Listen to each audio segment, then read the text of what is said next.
Prime Field. What if the scariest thing about Olivia Vukosa committing to UConn isn't Olivia Vukosa by herself? What if the real story is this? UConn might be building a front court where both bigs can think, pass, stretch, punish switches, and still beat you with size. Because now we're not just talking about a talented recruit. We're talking about ESPN's current number 2 recruit in the 2026 class, potentially pairing with Sarah Strong, who just swept the biggest National Player of the Year awards in women's college basketball. And if that sounds unfair, good, because that is exactly the debate. Today's question is not, can Olivia Vukosa play at UConn? That part is easy.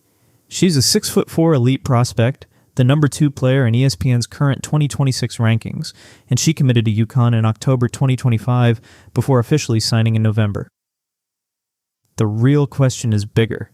Can a Vukosa-Sarah Strong pairing become the next impossible UConn frontcourt? Not just talented, not just big. I'm talking about tactically impossible. Because Sarah Strong is already the star engine. She just finished a monster sophomore season at UConn, winning the AP Player of the Year, Naismith Trophy, Wooden Award, Wade Trophy, and USBWA National Player of the Year, while averaging 18.4 points, 7.7 rebounds, and 3.8 assists per game on 58.2% shooting. So this video is the debate. Is this pairing mainly a half-court chess weapon? Or could it also become devastating in early offense before defenses even get set? Here's why I think people might undersell this fit at first. When fans hear big front court, they usually imagine something old school. One bruiser on the block, one face-up 4, maybe some rebounding, maybe some rim protection. Useful, sure, but predictable. This doesn't project like that. Sarah Strong is already one of the most versatile front court stars in the sport.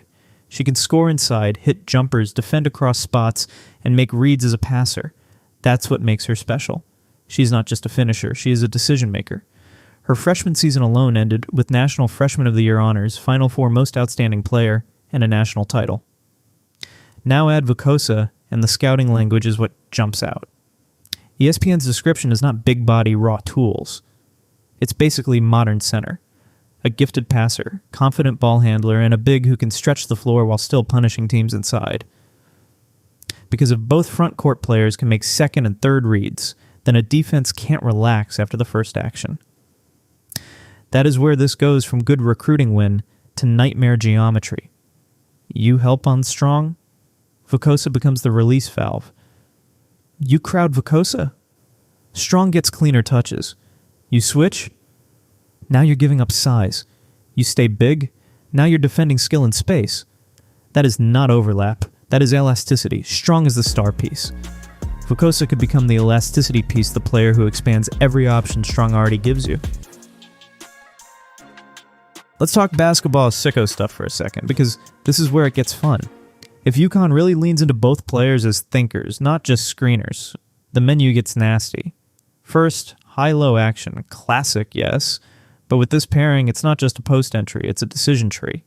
Sarah Strong at the elbow is already dangerous because she can score, rip through, or pass. Put Vukosa ducking in against a smaller switch, and now that's a layup threat. But if the weak side tags down, kick out 3. Second, elbow split action. This is where UConn can really embarrass people. Big catches at the elbow, guard split off the handoff look, and the defense has to decide instantly. Chase, switch, top lock, or help from the lane. If the big holding the ball can actually read the floor, the whole possession opens up. Vukosa's passing profile makes that especially interesting. Third, short roll playmaking. This is the one that could age the worst for opposing coaches.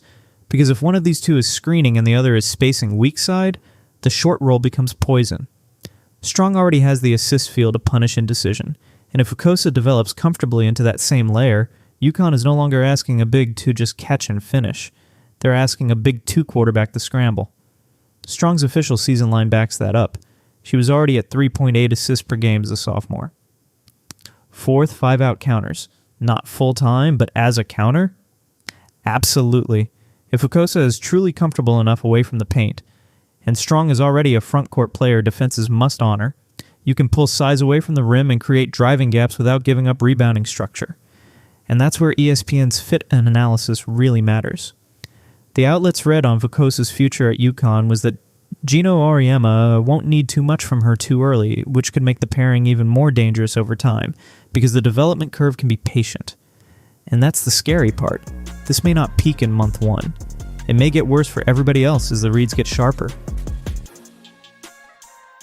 This is not just a regular season aesthetics conversation. This matters in March.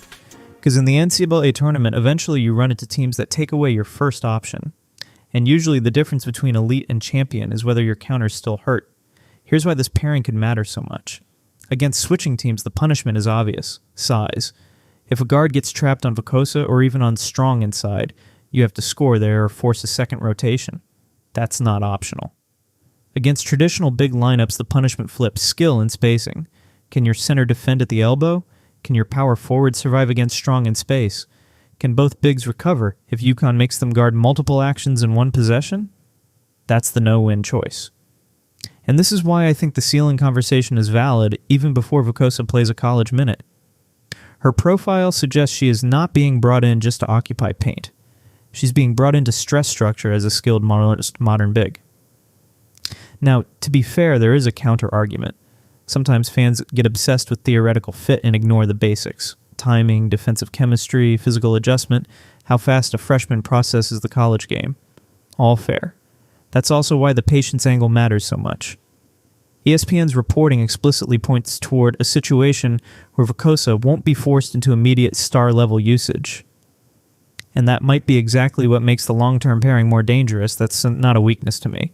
That's a warning label, because when a player with that kind of skill can develop without carrying immediate star burden, the long game gets terrifying. Okay, here's the fun debate. I think most people hear Strong plus Vukosa and instantly picture half-court offense. Elbows, high-low, smart cuts, surgical execution, and yes, that version is real, maybe devastatingly real. But I'm not sure that's the whole story, because cross-matches in transition could be just as dangerous. Picture this. Strong pushes after a rebound or outlets fast. The defense is sprinting back. Their center picks up the wrong player. Their wing has to tag a rolling 6'4" big. Now your matchups are scrambled before the possession even begins. That is early offense pressure, not just set play pressure. And when a front court can run into offense instead of walking into it, the defense doesn't get to choose its coverage neatly. It's just reacting. That matters because some of the best offensive pairings don't beat you with one play call. They beat you by making your defensive rules late. So where do I land? I think the floor of this pairing is hollow half-court sophistication, but the ceiling is broader. A front court that can punish you before the half-court even starts. That's what makes it potentially impossible. Not just talent, not just fit. Tempo plus intelligence, plus size plus touch. My prediction. If Olivia Vukosa becomes even 80% of what this scouting profile suggests, UConn won't just have another elite front court. They'll have a pairing that forces every serious contender to answer the same ugly question. Do we want to get bullied by size? Or stretched apart by skill? And here's the cliffhanger. The most dangerous version of this might not be the version people expect right away. It might be the version 2 months into conference play, or the version that shows up in March after a full season of reps, counters, and trust. Because Sarah Strong is already the proven centerpiece. She's already the player defenses have to design around. And after the season she just had with the national title the year before, and now a full sweep of major Player of the Year awards, that is no longer projection. That is reality. Add a patient, modern big next to her, and suddenly Strong doesn't have to do less, she gets to do more different things. That's the part I can't stop thinking about. So now I'm throwing it to you. Is this future UConn front court mainly a half-court surgical offense, or do you think Strong and Vukosa could become a true early offense mismatch machine too? Drop your answer in the comments. Subscribe if you want more women's hoops film room debates like this. And for the poll, which would scare you more in March? UConn punishing every switch with size? UConn stretching every big lineup with skill, or both? That's the whole problem.